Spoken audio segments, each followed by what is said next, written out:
Morena te whānau. It is Thursday. It's Thursday, Wednesday.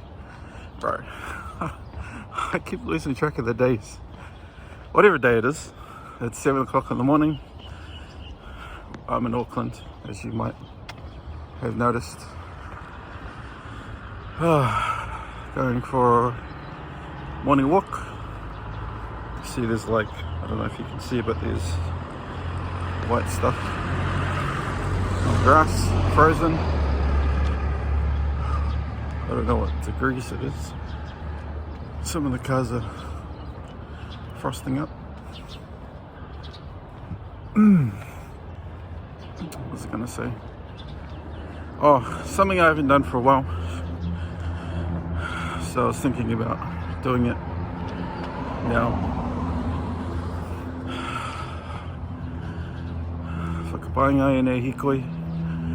He oranga mō mātou tinana. Whangai o mātou Kōrero. Ki te taro o te ora. Kui kreiti. Tō mātou haora. Ake, ake, ake. Āmene.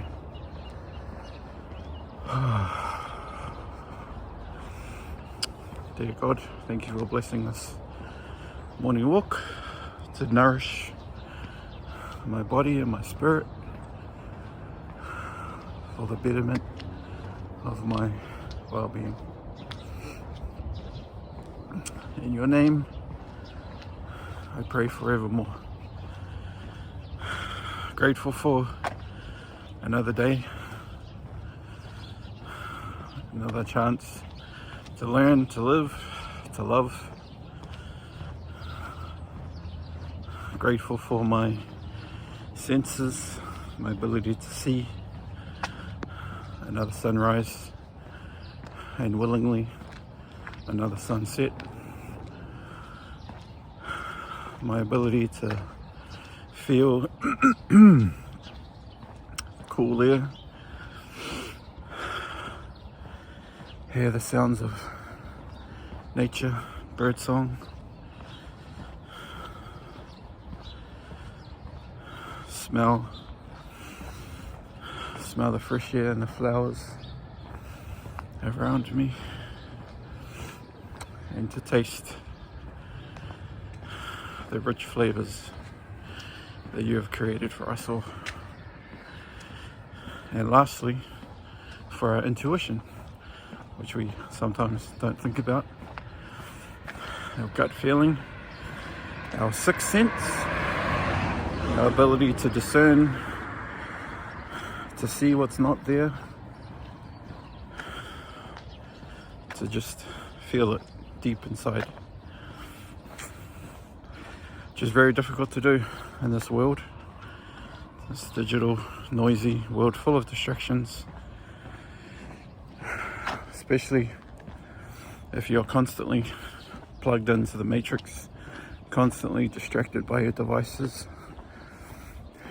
Thousands of things are competing for your attention every second of every minute, every hour of every day. People want to talk to you. Things need your attention. It's a lot. It is a lot. So what I find helps is, this is what yesterday's Darren Daily was about. It was about 3 parts. It was about how to lead with calm or through the chaos. And number 1 was to build your base camp, which consisted of 3 things: morning routine, evening routine, and then your daily mode of operation. The second one was anticipate and prepare, asking questions of what triggers you, who triggers you, when are you triggered. And then the third part was crisis response. How do you respond when you get triggered? And he provided 3 steps. I think it was breathe, leave, and walk. So take a deep breath, leave it for later, or leave the situation and go for a walk and clear your body of all of that stored up adrenaline and come back with a clear head. That's great advice. Basically remove yourself from that scenario. So yeah, that's kind of what I'm trying to do. At least like rebuild my base camp, because as you all know, if you've been paying attention to a number of these videos, the going back and forth between Hamilton and Auckland, it's pretty hectic, man.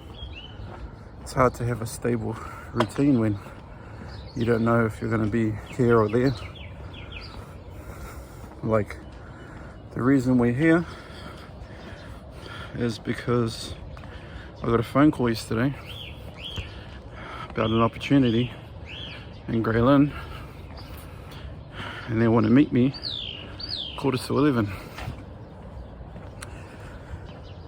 And if I dropped her off at her work at like 8:15, I would literally have to drive straight to the place from there, which is like a 2-hour drive from her workplace to their office in Grey Lynn. And the problem is I didn't have any appropriate kakuhu at the Hamilton footy, so that's why I've come home, because all of my dress clothes is here. So just had to do it. So she basically drove this morning to Hamilton, take herself to work, and then I'm driving to my hui. Turi. Yeah, so I'm gonna drive to mine. So I'm doing this. I just had breakfast. I did 33 push-ups in the morning. So I did manage to do 100 yesterday. Did 33 in the morning before I went to the lake, and then when I got home in Auckland, I did 52. They got me to 85, and then I did another 15 before bed. So today on the agenda, it's 7 something now, probably 10 past 7. I'm about 5 minutes away from home, so I'm gonna watch the Darren Daily, do the post, try to get it done within 30-40 minutes. Hopefully it's not a complicated one, and then basically got to start getting ready for the hui. And then after that I've got potentially two hui, one online at 1 o'clock, and maybe one kanohi kita kanohi face to face in person. Hopefully before then. If it's that one, I have to reschedule the online one. The in-person one will have to take precedence over the online one. So I need to apologize to the lady in America and push it out to tomorrow, if the in-person one can't be done before that or after. And then yeah, don't have any plans for the rest of the day.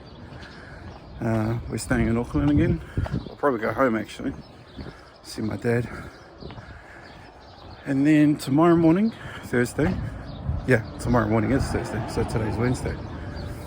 Tomorrow, drive down to Hamilton, drop my future wife off, and basically just hang around wait for her to finish, and come back to Auckland. So in this week, we will have driven back and forth 3 times, which is overkill. Anyway, I've hit the 10-minute mark, so better go. See you later. Yo, it's 10:28 a.m. going into this 10:45 15-minute hui. I'm so nervous, man. So nervous. This is such an important meeting, and it's only 15 minutes, so I'm dressed up. Try not to get emotional because I have a lot to say. Really important mission, and just need to put myself out there.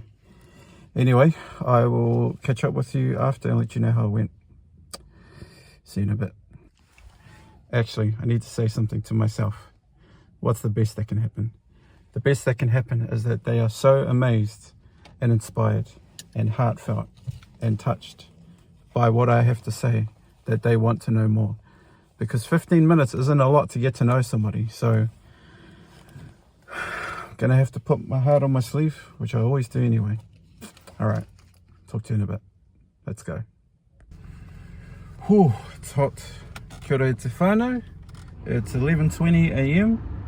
I've just been sitting here for the past 5 minutes sending a message to a fellow Pacific superstar.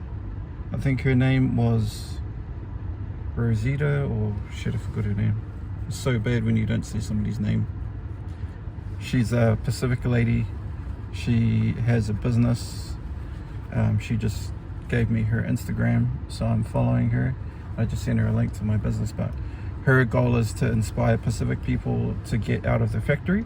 And I was like, sis, like, we are on the same kaupapa. My ambition is to get Māori, Pacific and Indigenous people off the road, you know, put down the traffic sign, put down the shovel, and pick up a career in somewhere else to aspire to live a better life. So we're like on the same mission, we're on the same journey. I was like, we should definitely talk, because, you know, regardless of what happens today, like, I'm, you know, rooting for you, wishing you the best. Like, this company is freaking amazing, man. Honestly, the things that they're doing is like literally the blueprint for what I want to do. So the guy that interviewed us, his name is Guy. I didn't catch his surname, but I need to find him on LinkedIn, and I'll talk to the guy, Patrick, when he calls me. But like, the way that it works, from my understanding, is they work with charities, and companies pay them out of their marketing budget, and then so all of the money that they raise is donated directly to the charity. So one of them is like Heart Foundation, for example. So they go out to like trade events and stuff, expos, they do advertising, people donate. All of that money goes straight to the foundation, and then they get paid from another company out of their marketing budget, because obviously the money has to come from somewhere. It has to be profitable. It's a business. So I'm like, wow, so what I want to do is actually possible. And this is kind of the blueprint, and it's all about like excellence, and, you know, it's looking for people who are developing skills in sales, leadership and sales coaching, business coaching, people that are keen to grow, people that are ambitious, people that want to, you know, just work hard and have good ethics and work ethic, and you know, all this stuff. I'm like, bro, this is perfect for me. But it's so hard to communicate that in 15 minutes, because we were also pitted against each other. So there was 2 of us in the room, and there was one guy, and he was asking both of us questions. So we had basically like 5 to 10 minutes maybe, because we went in around 50 and we came out 15 past or 10 past. So it was like 20 minutes. I think we went a little bit over time because he spent a lot of time with us. So maybe that's a good sign. Don't know. Maybe shouldn't read too much into it. But pitching yourself in 15 minutes with another person in the room, it's a bit awkward, to be honest. I don't like it. And I tried to make a point of like acknowledging her and showing her that, you know, I respect what you're doing. I'm rooting for you. Like, I'm not going to stand over you. Like, if you're meant to get this opportunity, like, shot, I just, you know, I kind of give you a fist bump to, like, congrats that you made it here. I, you know, appreciate the work that you're doing. It aligns with the work that I'm doing. They talked about charities and stuff, and I'm like, bro, I set up a philanthropy business. Like, that's part of my mission. I didn't get to articulate, and I hope that I can make it to the next stage where I get like an hour and a half. But man, if you were to see the amount of people, they had 1,000. They literally, so it was true, they had over 1,000 applicants, and the top 20%, including me, got shortlisted. So when I arrived there, the office was full of people waiting. So fingers crossed, man. If I make it to the next stage, I can only put my faith in God. This is quite literally, I'm not joking here, this is literally the best place for me to be. So if anyone's watching this, pray for me, because this is an opportunity of a lifetime. This is a roadmap to make what I want to do a reality. I feel so strongly about that, and I wish that they get to see just the fraction of what I want to achieve. Because they were saying, you need to be ambitious. I'm like, bro, I am an ambitious personified. They were like, you know, some people in New Zealand, they just want to make $26 an hour. And I'm like, bro, I want to be a billionaire so I can give it away. They're like, oh, you know, you need to swing, you need to aim high. And I'm like, bro, I don't think you can aim any higher than how I'm trying to aim. If you knew my story and you knew what my goal is and my vision. And he said at the beginning, how are you feeling? I said, oh, nervous, excited. And then he said, you know, Simon Sinek said that you can either turn nerves into excitement. I said, oh, that's exactly what we learn in Toastmasters. And he's like, oh, you're a Toastmaster? Yes. Anyway, I'm starting to ramble. I'm a bit excited. This was such a, regardless of what happens, I know that a blueprint exists. I know that it's possible. This is validation. It can happen. It is possible. So I said to him, I said, if you don't mind, I'd love to connect with you on LinkedIn, regardless of what happens. He's going to Queenstown tomorrow for a family wedding, I think. So if we do make it and we do come back tomorrow, we won't see him, but we'll get a phone call later today, regardless of what the outcome is. If it's good news, we'll get a phone call. If it's bad news, we'll get a phone call. So yeah, man, exciting times. All right, it's really hot. I'm gonna take my suit off. See you later. Wow, so bright. Weather's really nice.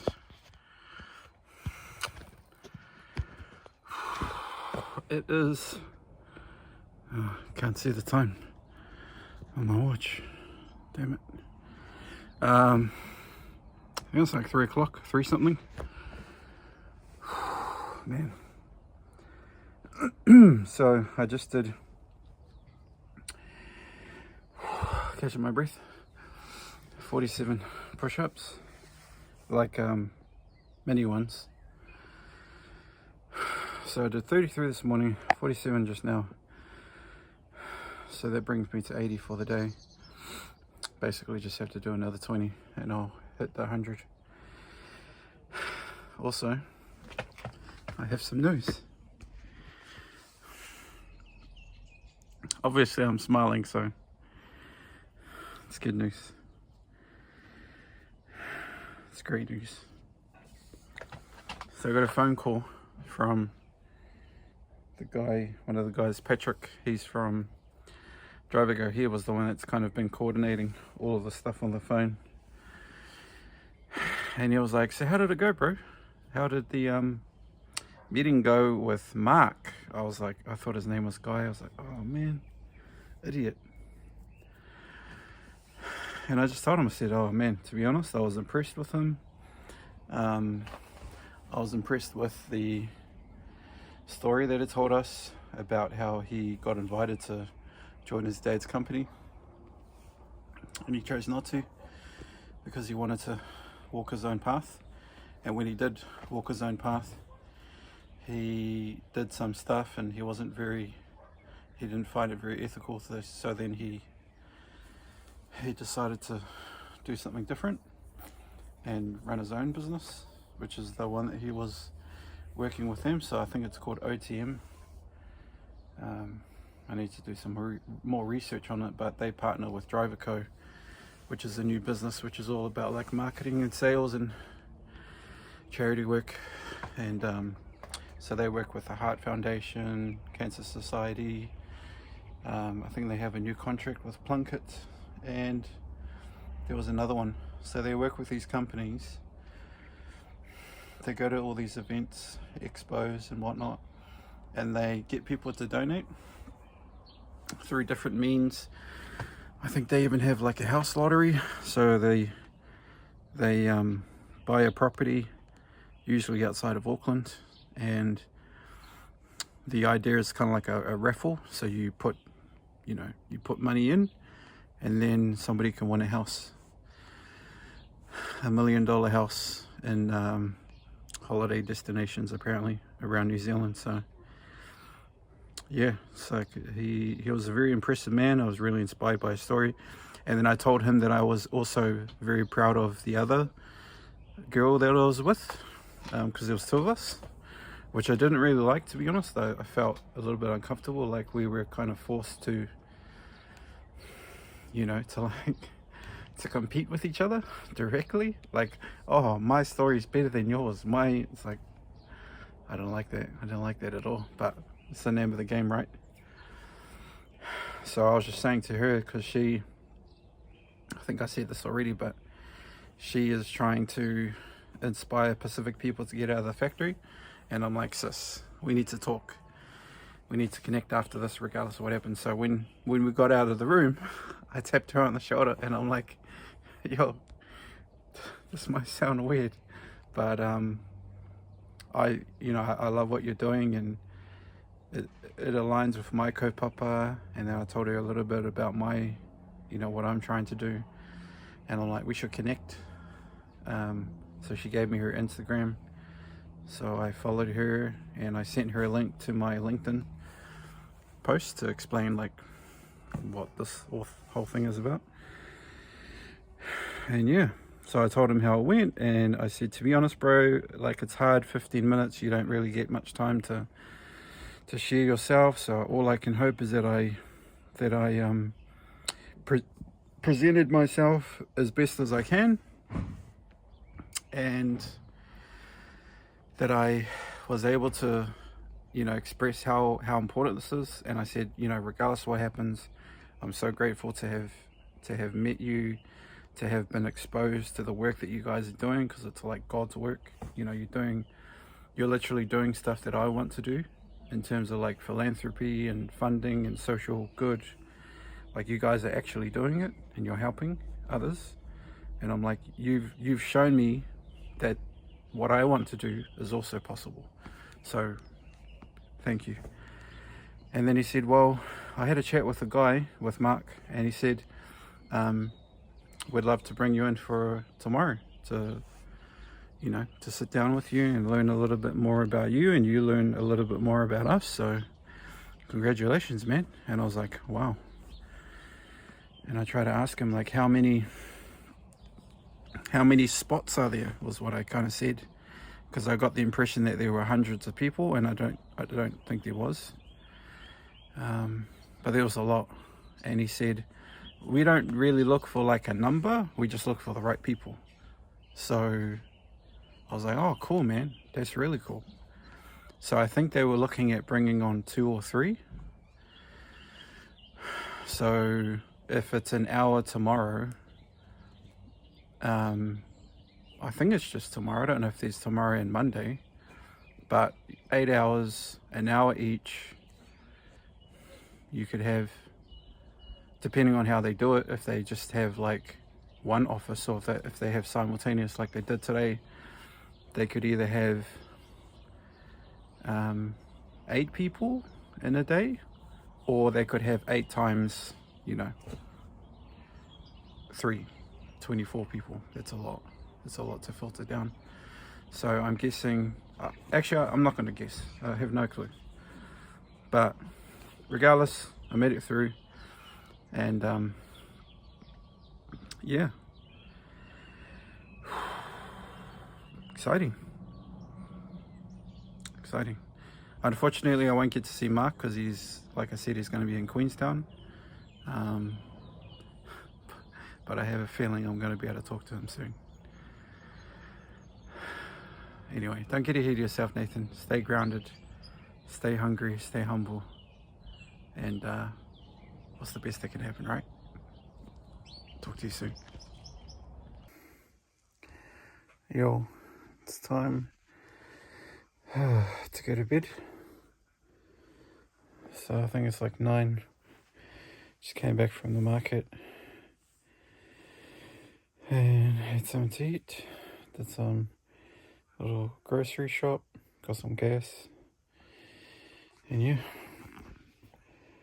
gonna try to have an early-ish night, and I'll see you tomorrow. Good night.